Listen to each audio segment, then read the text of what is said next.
അമ്മ ചോദിച്ചു, മോനെ, നിന്നെ ഞാൻ പെറ്റു, നിന്നെ ഞാൻ പോറ്റി വളർത്തി, എന്താണ് നീ എനിക്ക് പകരം നൽകുക? സർവജ്ഞ പീഠമേറിയ ശങ്കരനോട്, വിജ്ഞാനത്തിന്റെ ഏഴാകാശങ്ങളെ ജയിച്ചടക്കിയ ശ്രീശങ്കരനോട് അദ്ദേഹത്തിന്റെ അമ്മയായ സാധാരണ സ്ത്രീയുടെ ചോദ്യമാണ്, നിന്നെ പെറ്റതിന്, നിന്നെ പോറ്റി വളർത്തിയതിന് എന്താണ് മോനെ നീ എനിക്ക് പകരം നൽകുക? അതിന് പകരമായി ശങ്കരൻ മൊഴിഞ്ഞത് ഒരു ശ്ലോകമാണ്. നൈരുച്യം തനു ശോഷണം മലമയി ശയ്യാച്ച സാംവത്സരി. അമ്മേ, എന്നെ ഗർഭം ചുമന്നപ്പോൾ അമ്മക്ക് ഭക്ഷണത്തോട് രുചിയില്ലായ്മ തോന്നിയിരുന്നു അമ്മേ. നൈരുച്യം തനു ശോഷണം, തത്ഫലമായി ഭക്ഷണം വേണ്ടത്ര കഴിക്കാത്തത് കൊണ്ട് അമ്മ മെലിഞ്ഞു പോയിരുന്നു അമ്മേ. അമ്മയുടെ ദേഹം ശോഷിച്ചു പോയിരുന്നുവോ? മലമയി ശയ്യാച്ച സാംവത്സരി, എന്റെ മലമൂത്രത്തെ അമ്മ കൊല്ലക്കണക്കിന് കാലം ശയ്യയാക്കിയിരുന്നുവോ? ഇന്നത്തെ പാഠപുസ്തകങ്ങൾ ഇതൊന്നും തെരഞ്ഞിട്ട് കാര്യമില്ല.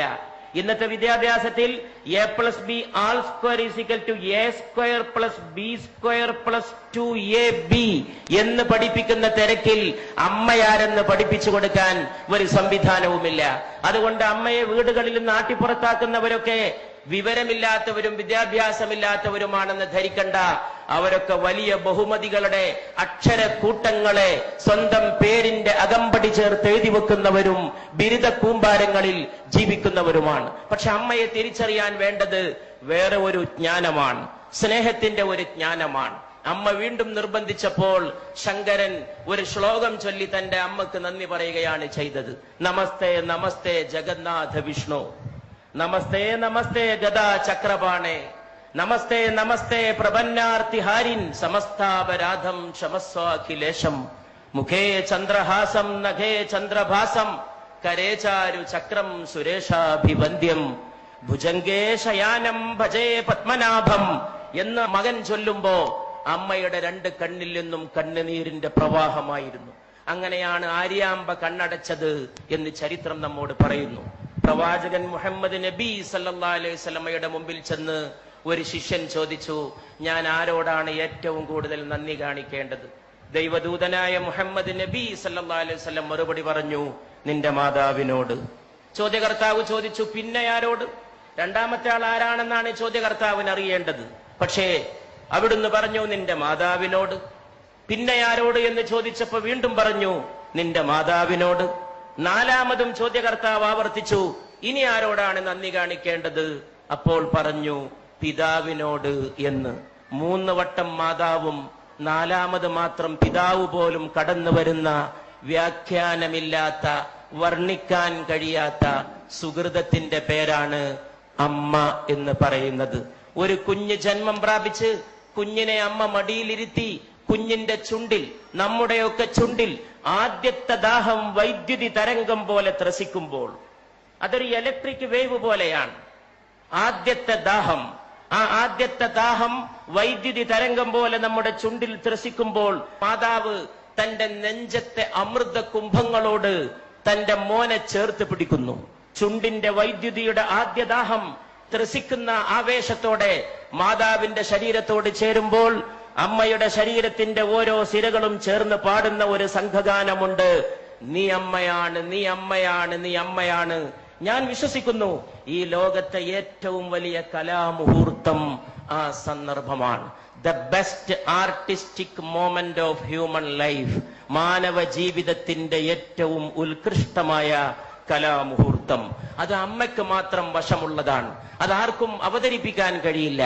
ആ അമ്മയെ ആട്ടിപ്പുറത്താക്കുമ്പോൾ ഈ ലോകത്തെ ഓരോ മനുഷ്യനും ചിന്തിക്കാൻ കഴിയട്ടെ, 9.5 മാസത്തോളം നീ നിന്റെ മാതാവിന്റെ ഗർഭാശയത്തിൽ കഴിഞ്ഞ സമയത്ത് നിന്റെ ശരീരത്തിന് വേണ്ട ഊർജം നൽകാൻ, ആഹാരം നൽകാൻ അമ്മയുടെ ശരീരത്തിൽ നിന്നൊരു കേബിൾ വയറിട്ട് നൽകിയിരുന്നു നിന്റെ ദേഹത്തേക്ക്. ആ കേബിൾ വയറിലൂടെ നിനക്ക് ആഹാരം നൽകിയിരുന്നു, അന്നം നൽകിയിരുന്നു. അതിലൂടെയാണ് നീ ശ്വസിച്ചത്, അതിലൂടെയാണ് നീ പോഷകാംശം സ്വീകരിച്ചത്.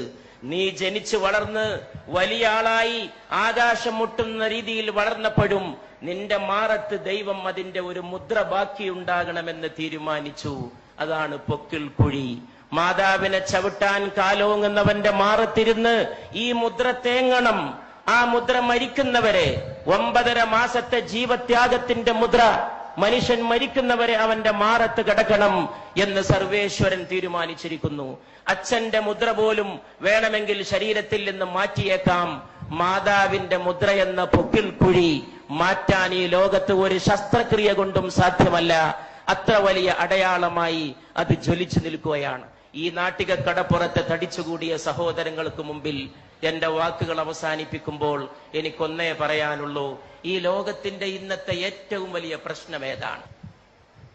ഒരുപാട് പ്രോജ്വലമായ കലാമുഹൂർത്തങ്ങൾ നമ്മുടെ നാടിന് സമർപ്പിച്ച് ഈ നാടിന്റെ കലാഹൃദയത്തെ ത്രസിപ്പിച്ച മോഹൻലാലിന്റെ സാന്നിധ്യത്തിൽ, സത്യൻ അന്തിക്കാടിനെ പോലെ ഒരു നിമിഷത്തെ സ്നേഹത്തെ ഒരു യുഗത്തേക്ക് പ്രസരിപ്പിച്ച ഒരു തൂലികാകാരന്റെ സാന്നിധ്യത്തിൽ, കേരളത്തിന്റെ ഗ്രാമങ്ങളിൽ മുഴുക്കെ മുഴങ്ങിയ കൈതപ്രത്തിന്റെ സ്നേഹഗാനത്തിന്റെ സാന്നിധ്യത്തിൽ, ഒരുപാട് കുടിലുകളിൽ കഞ്ഞിയില്ലാത്തവന് കഞ്ഞി എത്തിച്ചു കൊടുത്ത് ഒരുപാട് മലയാളികൾക്ക് തൊഴിൽ നൽകിയ സ്നേഹത്തിന്റെ പുതിയ വ്യാഖ്യാനം തീർത്ത യൂസഫ് അലി സാഹിബിന്റെ സാന്നിധ്യത്തിൽ, ഇവിടെ ഈ മഹാസ്നേഹ സമ്മേളനം സംഘടിപ്പിച്ച, അതിനുവേണ്ടി ത്യാഗം ചെയ്ത എന്റെ പ്രിയ സ്നേഹിതൻ, സ്നേഹത്തിന്റെ പ്രതാപം പോലെ ജ്വലിക്കുന്ന പ്രതാപന്റെ, അദ്ദേഹത്തിന്റെ സുഹൃത്ത് റഷീദിന്റെ, അവരുടെയൊക്കെ സഹപ്രവർത്തകരുടെ സാന്നിധ്യത്തിൽ ഞാൻ ചോദിക്കുന്നു. ഇവിടെ ചോദിക്കേണ്ട ചോദ്യം അതാണെന്ന് വിശ്വസിക്കുകയും അതിന് ഉത്തരം നൽകാൻ ശ്രമിക്കുകയും ചെയ്തുകൊണ്ട് ഞാൻ എന്റെ വാക്കുകൾ അവസാനിപ്പിക്കുകയാണ്. ഏതാണ് ഈ ലോകത്തിന്റെ ഏറ്റവും വലിയ പ്രശ്നം? അത് ദാരിദ്ര്യമല്ല. ഇഷ്ടം പോലെ പട്ടിണി ഇന്നും ലോകത്തുണ്ട്. എന്റെ അടുത്തൊരു ചെറുപ്പക്കാരൻ വന്നിരുന്നു. ഒട്ടകത്തിന്റെ മലദ്വാരത്തിലേക്ക് വായ ചേർത്ത് നിൽക്കുന്ന ഒരു സുഡാനീസ് ബാലന്റെ ചിത്രവുമായിട്ട്. ഒട്ടകം വിസർജിക്കുന്നതിന് വേണ്ടി ആ വിസർജ്യം ആഹരിക്കാൻ കാത്തു നിൽക്കുകയാണ്. ദാരിദ്ര്യത്തിന്റെ പരമകാഷ്ഠ, ഒട്ടകത്തിന്റെ മലദ്വാരത്തോട് വായ ചേർത്ത് വെച്ച് നിൽക്കുന്ന സുഡാനിലെ ബാലൻ. എന്നിട്ടും ഞാൻ പറയുന്നു, ദാരിദ്ര്യമല്ല ഈ ലോകത്തിന്റെ പ്രശ്നം. ഈ ലോകത്തിന്റെ പ്രശ്നം ഇന്ന് ഒരുപാട് നിരക്ഷരരുണ്ടെങ്കിലും നിരക്ഷരതയുമല്ല ഈ ലോകത്തിന്റെ പ്രശ്നം എന്ന് ഞാൻ പറയും. ഈ ലോകത്തിന്റെ ഏറ്റവും വലിയ പ്രശ്നം തൊഴിലില്ലായ്മയല്ലെന്നും ഞാൻ പറയുന്നു. ഈ ലോകത്തിന്റെ പ്രശ്നം സ്നേഹശൂന്യതയാണ്. അതിൽ നിന്നാണ് വർഗീയത ഉണ്ടാകുന്നത്, അതിൽ നിന്നാണ് ഭീകരവാദം ഉണ്ടാകുന്നത്, അതിൽ നിന്നാണ് തീവ്ര സങ്കല്പങ്ങൾ ഉണ്ടാകുന്നത്, അതിൽ നിന്നാണ് മാതാവിനെ ആട്ടിപ്പുറത്താക്കാനുള്ള അവസരമുണ്ടായിത്തീരുന്നത്, അതിൽ നിന്നാണ് അച്ഛനെ അവഗണിക്കാൻ തോന്നുന്നത്. മാതാവിന്റെ കാൽച്ചോട്ടിലാണ് സ്വർഗം എന്ന് പ്രവാചകൻ പറഞ്ഞു. മാതാപിതാക്കൾക്ക് പ്രായമെത്തിയാൽ അവരോട് ഛെ എന്ന വാക്ക് പോലും പറയരുത് എന്ന് ഖുർആൻ വിലക്കി. ഛെ എന്ന ഒരു വാക്ക് മതി വേദനിപ്പിക്കാൻ. നീ നിന്റെ അച്ഛനെ തൊഴിക്കണമെന്നില്ല, ഒരു വാക്ക് മതി വേദനിപ്പിക്കാൻ. വാക്കുകൊണ്ട് പോലും നീ അവരെ വേദനിപ്പിക്കരുത്. ദൈവത്തോട് നന്ദി ചെയ്യുന്ന പോലെ നീ നിന്റെ മാതാപിതാക്കളോട് നന്ദി ചെയ്യണം എന്നും ഖുർആൻ തുടർന്ന് കൽപ്പിക്കുന്നു. അതുകൊണ്ട് പ്രിയപ്പെട്ടവരെ, ഇന്നത്തെ ലോകത്തിന്റെ ഏറ്റവും വലിയ പ്രശ്നം സ്നേഹശൂന്യതയാണ്. അത് ഓർമ്മിപ്പിച്ച വലിയ ഒരു അമ്മയെയും ഞാൻ ഓർക്കുന്നു. അത് മദർ തെരേസയാണ്. ഇന്ത്യയിലെ വലിയ ഒരമ്മ, ഒരുപാട് മക്കളെ മാറോട് ചേർത്ത അമ്മ. സ്നേഹമെല്ലാം ജയിക്കും, സ്നേഹമെല്ലാം പൊറുക്കും എന്ന് പഠിപ്പിച്ച ആ അമ്മയുടെ പേരിൽ ഈ സ്നേഹ സദസ്, ഇവിടെ കൂടിയ എല്ലാ അമ്മമാരുടെയും പേരിൽ, മോഹൻലാലിന്റെ അമ്മ ഇവിടെ വിളക്ക് കൊളുത്താൻ എത്തിയത് ഒരുപക്ഷെ ഈ മൺതരികൾ നാളെ ഓർത്തേക്കും. കാലങ്ങൾ കഴിഞ്ഞ് ഈ അമ്മമാർ വീട്ടിലേക്ക് പോയാലും നാളെ വൃദ്ധസദനങ്ങൾക്കെതിരായ ഒരു താക്കീതായി, ഇരുട്ടത്തൊരു കിരണമായി, ഒരു ഉൽഫുല്ല ബാലരവിയുടെ അരുണോദയ കിരണമായി, സ്നേഹനിരാസത്തിന്റെ അന്ധകാര സീമകളിലേക്ക് അടിച്ചു വീശുന്ന സ്നേഹപ്രകാശത്തിന്റെ ജ്വാലയായി ഈ തിരി എന്നും കത്തിയെരിഞ്ഞു എന്ന് വന്നേക്കും. അപ്പോഴും നിങ്ങളും ഞാനും ഓർത്തേക്കും, നമ്മൾ രാത്രി ഉറങ്ങിക്കിടക്കുമ്പോ നമ്മുടെ പിതാവ് വന്നത്. അർദ്ധരാത്രിക്ക് ശേഷം തൊട്ടിലിൽ കിടക്കുന്ന എന്നെയോ നിങ്ങളെയോ നോക്കി അമ്മയോട് അല്ലെങ്കിൽ ഉമ്മയോട്, അച്ഛൻ അല്ലെങ്കിൽ ബാപ്പ ചോദിച്ചത്, ഉപ്പ ചോദിച്ചത്, എന്റെ മോൻ ഉറങ്ങിയോ? എന്റെ മോൻ. ഈ ലോകത്ത് ട്രാൻസ്ലേഷൻ ഇല്ലാത്ത, പരിഭാഷയില്ലാത്ത ചില പദങ്ങളുണ്ട്, അതിൽപ്പെട്ടതാണിത്. ആ സമയത്ത് പാവം മാതാവ് പറഞ്ഞിരിക്കും, മോൻ ഉറങ്ങി അല്ലെങ്കിൽ മോൾ ഉറങ്ങി എന്ന്. അപ്പൊ ഈ പിതാവ് തൊട്ടിലിൽ നിന്ന് കുഞ്ഞിനെ, നിങ്ങളെ എന്നെ വാരിയെടുത്തത്, മൂക്കോട് ചേർത്ത് ഉമ്മ വെച്ചത്, കവിളത്തും നെറ്റിയിലും ശിരസിലുമല്ല, നമ്മുടെ കുഞ്ഞിക്കാലുകൾ മൂക്കോട് ചേർത്ത് വെച്ച് ആ പാവപ്പെട്ട മനുഷ്യൻ വിതുമ്പിയത്. അതിന്റെ ഒരു സ്നേഹത്തിന്റെ മുഹൂർത്തം ഓർമ്മയുണ്ടെങ്കിൽ കേരളത്തിലെ വൃദ്ധസദനങ്ങൾ മുഴുവൻ അടച്ചിടാനും അവിടെയുള്ള വൃദ്ധ ദമ്പതികളെ സ്വന്തം വീടുകളിലേക്ക് കൂട്ടിക്കൊണ്ടുപോകാനും ഇവിടുത്തെ മക്കൾക്ക് സാധിക്കുമായിരുന്നു. എന്ന് ഞാൻ വിശ്വസിക്കുന്നു. ആ സമയത്ത് ഒരു പക്ഷേ ഏതോ ഒരു കവി വിലപിച്ച പോലെ കാലവും വിലപിച്ചേക്കും. ഈ മഹത്തായ സദസ് ഞാനൊരു ഹിന്ദുസ്ഥാനി കവിയുടെ വാക്കുകളെ കൊണ്ട് ഉദ്ഘാടനം ചെയ്യുകയാണ്.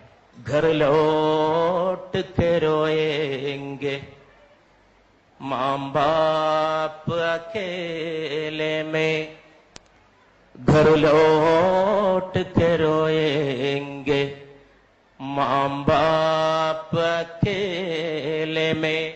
വീട്ടിൽ പോയിട്ട് അമ്മയും അച്ഛനും ഒറ്റക്ക് കരയും. घर लौट कर रोएंगे माँ बाप अकेले में, मिट्टी के खिलौने भी सस्ते न थे मेले में. എന്തുകൊണ്ടാണ് വീട്ടിൽ പോയിട്ട് അച്ഛനും അമ്മയും ഒറ്റക്ക് കരയുന്നത്? മണ്ണുകൊണ്ടുണ്ടാക്കിയ കളിപ്പാട്ടത്തിന് പോലും ചന്തയിൽ നല്ല വിലയായിരുന്നു. ഈ കവി വാഴ്ത്തപ്പെടട്ടെ. മണ്ണുകൊണ്ടുണ്ടാക്കിയ കളിപ്പാട്ടത്തിന് പോലും ചന്തയിൽ നല്ല വിലയായിരുന്നു. മനുഷ്യരെ നിർമ്മിച്ചൊരുക്കുന്ന മാതാവിനും പിതാവിനും ഒരു വിലയുമില്ല. ആ കളിപ്പാട്ടത്തിന്റെ വിലയെങ്കിലും അമ്മയ്ക്കും അച്ഛനും തിരിച്ചേൽപ്പിക്കുന്ന മനോഹരമായ ഒരു പ്രഭാതത്തിന്റെ നാന്ദിയാകട്ടെ ഇന്നത്തെ വൈകുന്നേരത്തെ അസ്തമയ ശോഭ എന്ന പ്രാർത്ഥനയോടെ ഞാൻ എന്റെ വാക്കുകൾ അവസാനിപ്പിക്കുന്നു.